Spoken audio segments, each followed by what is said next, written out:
이제 하락을 할 거예요. 이번에 하락을 하는데, 만약에 하락을 했을 때 제일 중요하게 볼 게, 우리나라에서 거의 사잖아요. 많은 분들이 우리나라 거래소에서 사실 건데, 그때 환율을 꼭 보셔야 돼요. 나중에 비트로 돈을 더 한 뭐 3배 5배 올린 다음에 그 더 큰 돈으로 알트 하는 게 더 수익률 좋지 않을까요?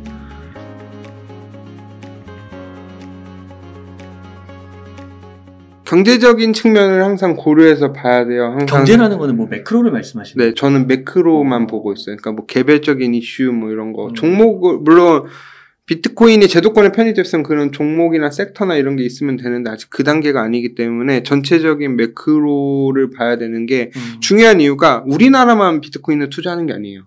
미국도 투자하고 뭐 저쪽 중국에서도 물론 지금 금지지만 홍콩에서도 열고 있고 다른 유럽이나 이런 각국 뭐 싱가포르 이런 데서도 많이 하고 있거든요. 그렇기 때문에 전 세계에 통용되는 자산이기 때문에 그런 이슈들을 많이 봐야 되고요.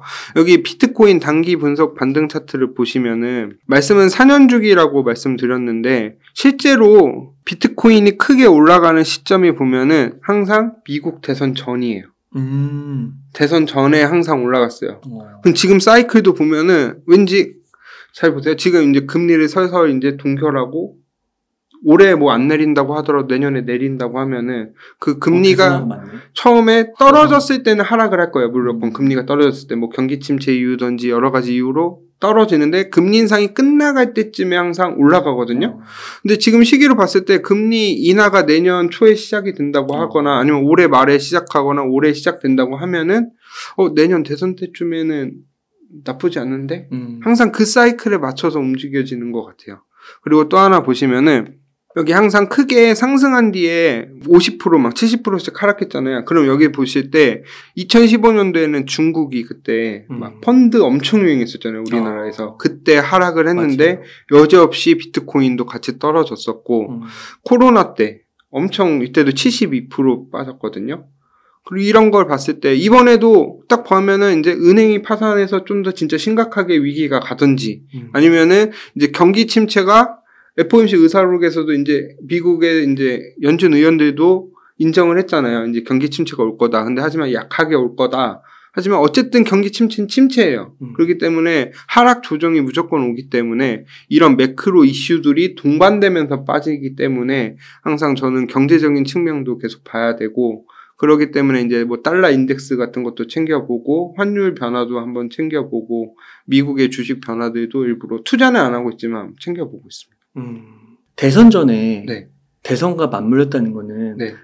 그게 금리 인하 또 그 시기랑 겹치는 거고 그러니까 금리 인하라기보다는 그 유동성이 공급이 된다는 거죠. 꼭 금리가 무조건 인하거나 내려가진 않지만 그런 거 있어요. 정책을 하는데 항상 선거 보면 딱 아시잖아요. 돈을 누가 많이 쓰고 푸냐에 따라서 약간 그분들의 지지율이 높아지지 않을까요? 그리고 그래서 미국은 항상 그래왔고. 그러면 그 유동성이 이제 채권으로 갔다가 주식으로 갔다가 그쵸. 더 끝에 있는 이제 비트코인까지도 미칠 수 있다. 그렇죠. 그리고 이제 만약에 그러니까 그런 게 있어요. 그러니까 금리 인하로 뭐 양적 완화로 예전처럼 막 돈을 푼다는 게 아니라 그런 거라 이제 그러다 보면 이제 점점 이제 제도권에도 이제 비트코인이 같이 수용되기 때문에 유동성이 이제 지금보다는 나아질 거다. 그렇기 때문에 지금까지 비트코인이 크게 빠진 이유는 금리가 엄청 올랐기 때문에 이제 빠진 것도 있잖아요.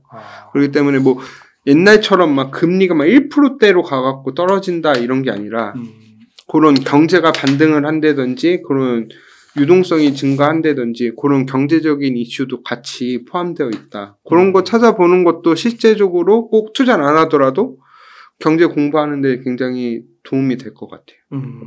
그러면은 지금 비트코인의 네. 가격에 바닥은 나왔다고 보시는 거예요? 한 번 더 하락이 있을 수는 있어도? 네, 한 번 더 하락이 있었는데 진짜 2008년 금융위기 같은 진짜 엄청난 붕괴가 있지 않는 한 그거는 힘들 것 같고요. 실제로 여기 차트를 보시면은 바닥 근처까지 갔지 바닥을 깨진 않았어요. 아, 그렇구나. 네.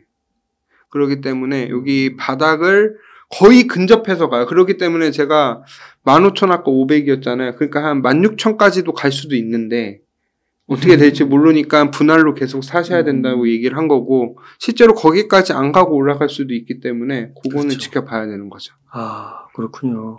그러니까 그 경기 침체가 한번 강하게 올 때 네. 뭐 금리 인하 시점에서 한번 빠질 수는 있어도 네. 그게 바닥까지 빠지진 않는다. 그러니까 바닥 근접까지 빠는데 그걸 깨기는 상당히 힘들 것 같다.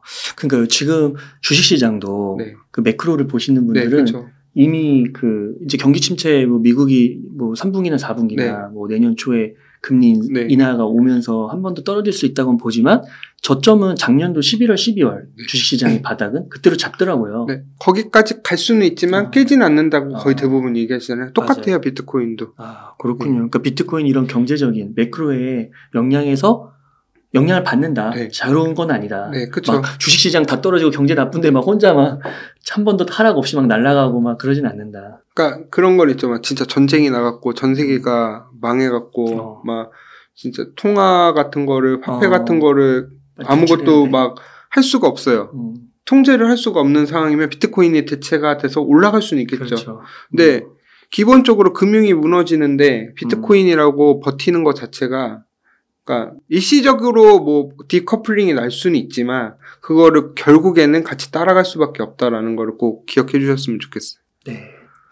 네, 그러면은 이렇게 전반적으로 앞으로의 뭐 반감기 그리고 한 번 더 하락 그리고 이제 대세 상승으로 가는 이런 사이클에서 주요 있을 수 있는 그런 이슈들까지도 잘 짚어주신 것 같은데 혹시 그 전반적으로 봤을 때 암호화폐 투자자라면 좀 놓치지 말아야 할 그러한 것들 이슈나 정보들 그런 게 좀 있을까요? 저는 그냥 앞에도 말씀드렸다시피 저는 그냥 경제를 많이 봐요. 그러니까 경제에서 매크로적인 거 약간 좀 거시적인 관점에서 많이 보려고 하는데 중요한 거는 이제 이슈들을 그냥 단편적으로만 그냥 뉴스에 있는 거 그대로 해석을 하면은 되게 좀 투자에 실패가 많이 하더라고요. 그러니까 예를 들어서 그런 거예요. 어제 같은 CPI가 그러니까 사람들이 경제 공부하면서 제일 어려워하는 게 그거예요. 어쩔 땐 이거고 어쩔 땐 이거야. 뭐 이런 식으로 그러니까 어떤 정답을 원하는데 경제는 정답이 없잖아요. 그렇기 때문에 그런 상황들, 그러니까 한 개의 상황뿐만 아니라 여러 가지 뉴스들을 서로 이렇게 연결하면서 해야 되고 그런 능력을 좀 많이 기르셔야 되는데 저는 그거를 독서를 통해서 옛날에 좀 많이 도움을 받았고 실제적으로 독서를 하다 보면 이제 책들이 서로 연결되는 부분들도 많잖아요. 경제도 똑같다고 생각을 하거든요. 그렇기 때문에 그렇게 연결해서 이슈들이 굉장히 어렵죠. 하지만 그래도 요즘에는 유튜브에 좋은 이제 경제 이야기들도 많이 해주시고 하니까 그분들을 뭐 맹신하라는 게 아니라 그분들을 참고해서 자기만의 관점을 하나씩 낳다 보면은 그게 좀 재밌는 것 같고 저는 좀 중요하게 보는 건 달러 인덱스 많이 보고 있어요. 달러 인덱스는 왜요? 달러 인덱스가 상대적으로 달러의 가치거든요. 달러 인덱스가 확실히 높아지면 높아질수록 비트코인은 항상 안 좋았어요. 지금 비트코인 달러 인덱스를 한번 차트를 보시면 달러 인덱스가 내려갔을 때 비트코인이 항상 올라갔었거든요. 달러가 약세가 돼야 되는 거군요. 그렇죠. 달러가 강세가 되는 경우가 뭐 여러 가지가 있지만 이번에도 보시면은 금리가 당연히 올라가니까 달러가 완전 초강세가 됐잖아요. 완전 킹달러라 그러잖아요. 요즘에. 그러다가 이제 보시면은 실제로 지금 거의 100까지 왔어요. 달러 인덱스가 거의 110 넘었다가 100까지 오면서 달러 인덱스 하락하면서 올라가는데 물론 떨어진다고 바로 올라가는 게 아니라 시차를 두고 갈 수도 있지만 그거 달러 인덱스가 정말 중요한 지표 중에 하나다. 저는 하나 뽑으라고 하면 그건데 그것도 이제 또 어떤 데는 달러 인덱스가 올라가는데 비트코인이 올라갈 수도 있고 그런 경우도 변수가 항상 있으니까 100%라고 믿지 마시고 항상 이게 왜 떨어졌고 왜 올라갔는지를 약간 공부하면 더 좋을 것 같습니다. 그러니까 이게 킹 달러로 될수록 달러로 이제 안전자산이라 생각하고 모이는 건데 이게 그러니까 이제 안전자산이라고 불리는 경우도 있고 미국이 성장이 좋아서 달러가 또 올라갈 수도 있잖아요. 그러니까 그런 식으로 여러 가지 경우를 공부를 해야 되기 때문에 그렇기 때문에 굉장히 어렵죠. 그러니까 이게 확률적으로 봤을 때는 그런 경우가 많은데 달러가 약세가 되면 또 비트코인을 약간 화폐적 관점에서도 볼 수 있잖아요. 그렇죠. 그러면은 이제 다른 통화 가치가 올라간다는 거니까. 비트코인의 장점이다 단점이 다양하게 할 수도 있죠. 어쨌든 금에 붙을 수도 있고, 어쨌든 통화에 붙일 수도 있고, 어쨌든 자산으로 붙일 수도 있고. 그렇군요. 그러니까 말씀해주신 것처럼 단기 이슈보다는 좀 긴 안목에서 봐야 되겠네요. 아, 좋습니다. 그 김치 프리미엄이라는 건 뭐예요? 김치 프리미엄은 상대적으로 저희가 우리나라에도 거래소가 있고 미국에도 거래소가 있고 이런 식으로 다 거래소가 다르잖아요. 근데 주식과 다르게 뭐냐면 거래소마다 가격이 달라요. 비트코인이. 그렇기 때문에 그러니까 주식은 하나에 다 연동이 돼 있잖아요. 근데 코인은 그렇게 연동이 안 돼 있고 또 미국에서는 달러로 하고 우리나라에서는 그 원화로 하잖아요. 그렇기 때문에 환율이 정말 중요하고 그러다 보니까 만약에 김치 프리미엄은 예를 들어 비트코인이 뭐 3만 달러예요. 지금 환율이 1,300원이면 3,900만 원이 돼야 되잖아요. 그럼 우리나라는 근데 4천만 원이에요. 그럼 3,900만 원보다 위에 있잖아요. 그럼 이게 김치 프리미엄이라고 하거든요. 그 차이만큼 100만 원만큼 차이가 있는 거를 김치 프리미엄. 뭐 요즘에는 막 코인베이스 프리미엄, 뭐 코인베이스가 제일 큰 이제 미국의 그 거래소거든요. 비트코인 거래소인데 근데 거기 이제 요즘에는 또 코인베이스 프리미엄 막 이런 식으로도 갖다 붙이는데 그런 것보다 이제 김치 프리미엄은 쉽게 설명드리면은 달러 가격을 원화로 환산했을 때랑 우리나라에서 지금 거래소 가격이랑 차이가 나는 거. 만약에 외국 거래소가 높다라고 하면은 김치 프리미엄이 높다라고 돼 있는 김치 프리미엄이 있다라고 하면은 만약에 가격이 하락이 됐다. 3,900만 원에서 3,800만 원이다 우리나라. 그럼 그거는 역프리미엄이라고 하거든요. 그렇기 때문에 항상 김치 프리미엄이 항상 아래로 우리나라가 더 싸다라고 했을 때는 항상 좀 비트코인이 나쁘지 않는 흐름으로 가고 있어요. 그러면은 김치 프리미엄이 플러스로 가면 네, 매수는 좀 신중해야 되는 건가요? 근데 이제 또 꼭 그렇게 볼 수가 없는 게 뭐냐면 대세 상승장 때는 진짜 그 2018년, 17년도 말에는 50%가 넘은 경우도 있어요. 김치 프리미엄이. 아, 그래요? 네, 그래서 우리나라 그 박상기 전 법무부 장관님이 막은 이유가 우리나라랑 시세 차이가 우리나라로 갖고 들어오면 50%를 더 버는 거예요. 외국에서 사갖고. 그렇기 때문에 그걸 사면 다시 이제 또 나갈 거 아니에요. 그러니까 자금이 빠져나가니까 막는 거고. 와. 20년도에는 정확히 기억이 안 나는데 한 20%까지 갔었던 것 같아요. 물론 지금은 그렇게까지 안 내는데 그래서 막 한 3% 이상 차이가 나면은 조금 하락할 수 있는 가능성이 높기 때문에 조심해야 되고 근데 하나 좀 요즘에 제가 보는 게 꼭 그걸 안 보는 이유 중에 하나가 요즘 환율 변동이 너무 심하잖아요. 그러니까 환율에 따라서 순간적으로 이렇게 차이가 발생이 되거든요. 그렇기 때문에 지금은 그러니까 막 3% 이상 막 5% 넘어간다 그럼 그때부터 조심해야 된다. 하지만 이제 만약에 정말 상승장이다라고 하면은 더 올라갈 수 있는 추진력이 있긴 하지만 진짜 조심해야 된다 그때는. 그렇기 때문에 반대로 역프리미엄이다. 그럼 막 1% 이상 역프리미엄이 난다. 그러면 그때는 이거는 그냥 기계적으로 사야 되지 않을까라는 생각을 한 번씩 해봐야 될 것 같아요. 그러니까 그때 막 프리미엄을 20% 50% 줘도 네. 올라가는 힘이 너무 강하니까 계속 사는 거죠. 왜냐면 그때는 이제 비트코인만 이제 아파트랑 똑같네요. 다 똑같은 것 같아요. 투자는 주식도 그렇고. 그렇구나. 많이 막 올라가고 있는데 올라가니까 더 올라갈 것 같으니까 네. 더 비싸게만 팔면 되는 거니까. 그렇죠. 그런 느낌이군요. 네. 그러면은 반감기 차트 한 번 더 보여주시면서 네. 앞으로의 상승 여력 한번 설명해 주시면 좋겠습니다. 지금 현재 기준으로 한 3만 달러 정도 왔는데요. 제가 지금 여기 단기 반등 차트로 봤을 때는 제가 딱 100% 한 게 딱 지금 라인이에요. 그 뭐예요? 100% 라인. 그러니까 저점에서 2배 올라간 라인이 딱 지금 라인 거의 근접했거든요. 와, 그렇구나. 그렇기 때문에 이 위로 올라가는 거에 대해서는 어디까지 올라갈지는 모르겠어서 저는 비중을 줄이고 있는 거고 정말 지금이라도 투자하고 싶으신 분들은 조금씩 진짜 극소액으로 사시던지 저는 좀 기다렸다 사셔야 되는 거고 분명 근데 저는 개인적으로 더 올라갈 거라 생각해요. 왜냐면 아직 많이 못 사신 것 같아서 많이 사게 된 이제 투자 심리가 회복이 되면은 한 번 더 이렇게 쭉 펌핑이 되고 하락이 되기 때문에 그거를 좀 참아내야 되는데 그게 좀 심리적으로 너무 힘들 것 같아서 지금 사려고 하는 사람들이 많은 것 같아요. 지금도 이제 약간 느낌이 그런 것 같아요. 올라가는 것 같은데 주식도 좀 나쁘지 않잖아요. 요즘에 이제 슬슬 좀 분위기가 반전이 된 거 아닌가? 이제 좀 괜찮을 거 아닌가라는 생각을 하는데 이제 그런 분들이 들어와서 사는 거지. 그러니까 사기보다 이제 간을 보고 있는 거죠. 살까 말까 하다가 하는데 또 겉봐. 사야 되는데. 내가 맞았어. 지금이라도 사면 안 될 것 같은 심리가 들면은 거의 이제 마지막인데 아직 그 심리가 한 번 더 나오지 않을까? 라는 생각을 저는 개인적으로 하고 있습니다. 그러니까 뒤늦게라도 살려고 하는 사람들이 많으니까 조금 더 올라갈 수 있다고 보시는 거죠? 그렇죠. 근데 이제 그게 이제 뭐 대세적으로 올라가거나 그게 아닌데 이제 항상 그런 식으로 좀 저희는 개인 투자자들이 그런 식으로 맨날 당하는 게 좀 그렇죠. 가슴이 아파요. 근데 또 버티면 되는 건데 그 못 버티니까. 근데 그러니까 제가 연초에 보면 항상 제일 걱정됐던 게 여기서 바닥에서 못 샀어요. 그러면은 여기서 그 2018년도 기준으로 한번 볼게요. 이 바닥에서 못 샀어요. 근데 여기서 점점점 가다가 여기 이제 그때 6,000불이었거든요. 요 6,000불을 넘어가면서 살까 말까 고민을 하다가 여기 저항선이야. 못 들어. 그러면서 여기서 이제 내려갈 거야 했는데 올라갔어요. 어떡하지? 그랬더니 아니야 이제 떨어지겠지. 또 올라가요.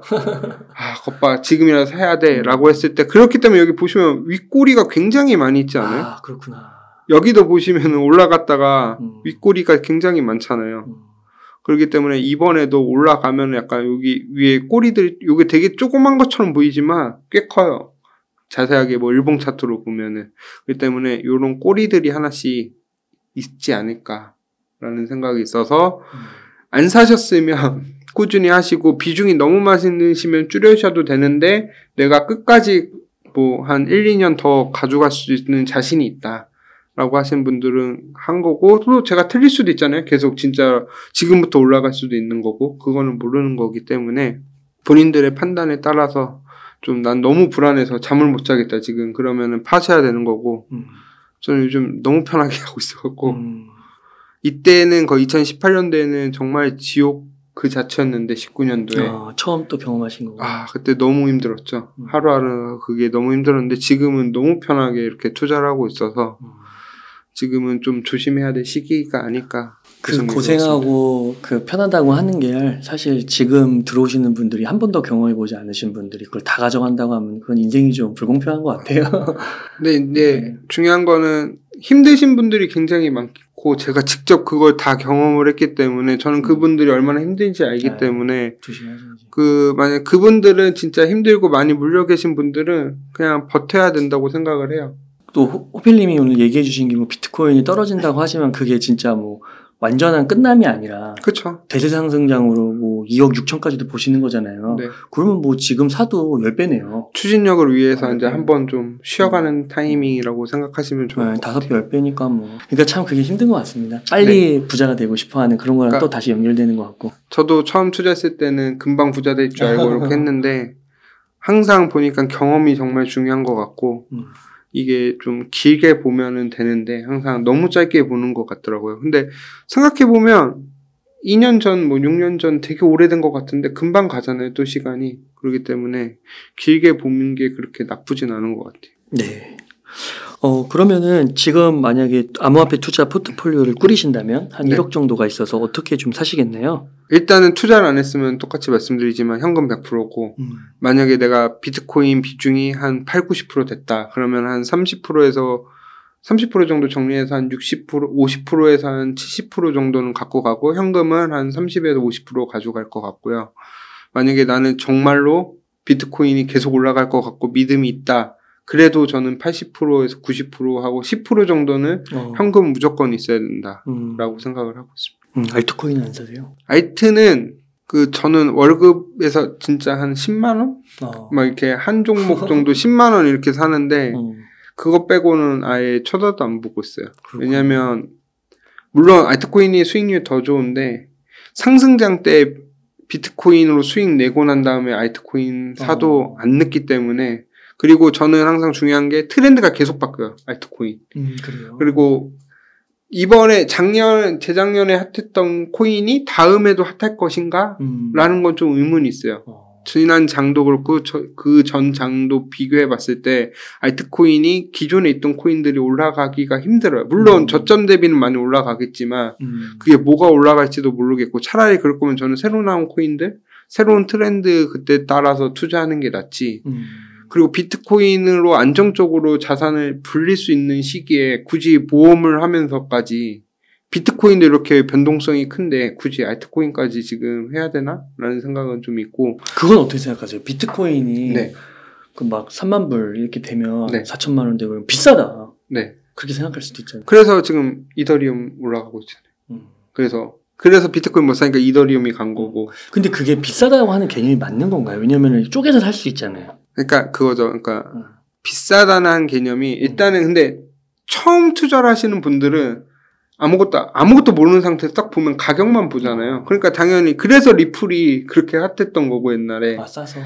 왜냐면 딴 거 막 100만 원, 몇백만 원, 막 몇십만 원 하는데 리플은 막 300원이래요. 아, 그래요? 그때 처음에 이제 알트코인이 한 10몇 개밖에 없었거든요. 그러면은 딱 봤는데 뭐 다른 거는 막 몇만 원에서 10만 원 하는데 이건 300원이야. 얘는 안 올라갈 것 같은 거예요. 그러니까 시총이란 개념이 없는 거죠, 그때는. 근데 지금은 많은 분들이 똑똑해져서 그렇게까지 투자를 안 하는데 실제로 그러신 분들도 있고 그렇기 때문에 그 시총 개념을 아직 모르시는 분들한테는 그럴 수 있는데 요즘엔 그렇진 않고 그러니까 그거는 있는 것 같아요. 상대적으로 비트코인이 올라갔는데 알트코인이 더 올라가야 되는데 특히 이더리움 같은 경우는 최근에 많이 못 올랐거든요. 그렇기 때문에 그럼 이제 이더리움이나 다른 알트코인도 올라가는 게 낫지 않을까라는 생각으로 하는 경우도 있는데 알트코인은 좀 힘들 것 같아요. 그렇기 때문에 이더리움도 솔직히 지금 소액 갖고는 있는데 그거를 제가 뭐 적극적으로 사서 한 게 아니라 이제 예전에 정리하고 남은 소액 정도이기 때문에 거의 저는 지금 비트코인만 보고 있어요. 지금은 비트코인을 좀 모아갈 시기라고 본다. 나중에 비트로 돈을 더 한 뭐 3배, 5배 올린 다음에 그 더 큰 돈으로 알트 하는 게 더 수익률 좋지 않을까요? 그러니까 지금은 그리고 솔직히 보면 유동성이 그만큼 없잖아요. 네. 밑에까지 내려가기가. 그쵸. 알트는 또 더 내려가야 되니까. 네. 비트도 이렇게 변동성이 클 수 있는데 알트는 더 힘들겠네요. 비트도 투자 잘 안 하는데 사람들이 알트를 투자할까? 물론 10배씩 가는 것들 있어요. 있는데 그거를 살 수 있는 분들은 저는 그러니까 거기다가 뭐 소액으로 투자하는 거는 누구나 할 수 있죠. 근데 그래요. 막 진짜 내가 막 몇 천만 원씩을 거기다 다 넣을 수 있냐라고 하면은 그거 넣을 수 있다라고 얘기하는 사람은 거의 없지 않을까요? 그것도 되게 중요한 포인트 같아요. 그러니까 많은 액수를 실어야 되잖아요. 네. 사실 뭐 100% 200% 나더라도 10만 원의 100%랑 1000만 원의 100%는 다른 거잖아요. 그렇죠. 그러니까 예를 들어 그거예요. 1000만 원에 10%면 100만 원이에요. 근데 내가 10만 원을 넣었는데 2배로 하면 10만 원이에요. 그렇기 때문에 차라리 시드가 크면 클수록 비트만 해야 되는 게 맞는 거죠. 그렇죠. 그런 측면도 있는 거죠. 그래야 큰 돈을 실을 수 있으니까. 네. 그러면 알트코인 중에는 뭐 이더리움 외에는 별로 눈여겨보는 건 아직은 없다. 이더리움도 안 보고 있어요. 이더리움도 안 본다. 네. 비트만 본다. 네. 지금은. 지금까지 질문 좀 전반적으로 드린 것 같은데 꼭 좀 말씀하고 싶은 주제 같은 게 또 있으실까요? 저는 일단 2가지 말씀드리고 싶은데요. 첫 번째 이제 하락을 할 거예요, 이번에. 하락을 하는데, 만약에 하락을 했을 때 제일 중요하게 볼게요. 우리나라에서 거의 사잖아요. 많은 분들이 우리나라 거래소에서 사실 건데, 그때 환율을 꼭 보셔야 돼요. 그러니까 왜냐면 2만 달러가 만약에 갔다고 쳐볼게요. 그때 1,300원이냐 환율이 그러면 2,600만 원이잖아요. 근데 1,400원이면 2,800만 원이에요. 1,200원이면 2,400만 원이에요. 그럼 엄청나게 가격 차이가 나거든요. 그것도. 그렇기 때문에 원화 기준으로 따지는 것도 좋은데 원화랑 달러랑 같이 봐야 된다.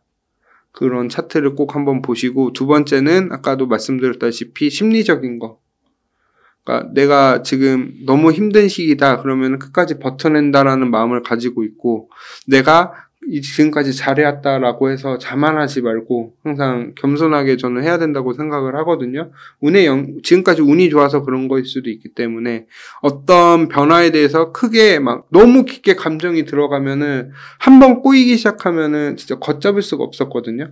제가 정말 이건 저도 그걸 경험을 너무 뼈저리게 했기 때문에 한번 꼬이면은 그게 다시 원래대로 돌아가기가 정말 힘들어요. 그렇기 때문에 정말 조심해서 하셔야 되고 이번 만약에 하락이 예상대로 제가 간다라고 하면은 다음 상승까지는 뭐 한 20% 30%씩 조정이 한 번씩은 있을 수는 있지만 그래도 내가 밑에서 저점으로 잡으면은 그렇게 그걸 못 견딜 정도로 이제 크게 휘둘리는 경우는 드물 거거든요. 물론 크게 아직까지 많이 남아있지만 그렇기 때문에 저는 이번 한 번만 좀 고비를 잘 넘기시면 좀 편안하게 할 수 있지 않을까라는 생각으로 좀 심리적인 거 잘 싸우고 항상 저 같은 경우는 운동을 이렇게 산책 같은 것도 많이 하고 이제 전 배드민턴 운동을 해서 그쪽에 하면서 스트레스도 많이 풀거든요. 그렇기 때문에 그런 식으로 약간 자기만의 스트레스 관리 이런 것도 좀 심리적인 걸 안정을 취할 수 있는 거. 요즘 날씨 좋잖아요.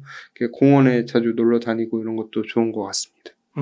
좋습니다. 그러면은 척훈이 오늘 인터뷰한 이 정도에서 네. 마무리하도록 하겠습니다. 이렇게 해서 비트코인 및 암호화폐 투자자 장석훈님을 모시고 이야기를 나눠봤습니다. 긴 시간 동안 유가 인사이트 많이 나눠주셔서 감사의 말씀드립니다. 오늘 고생 많으셨습니다. 네, 감사합니다.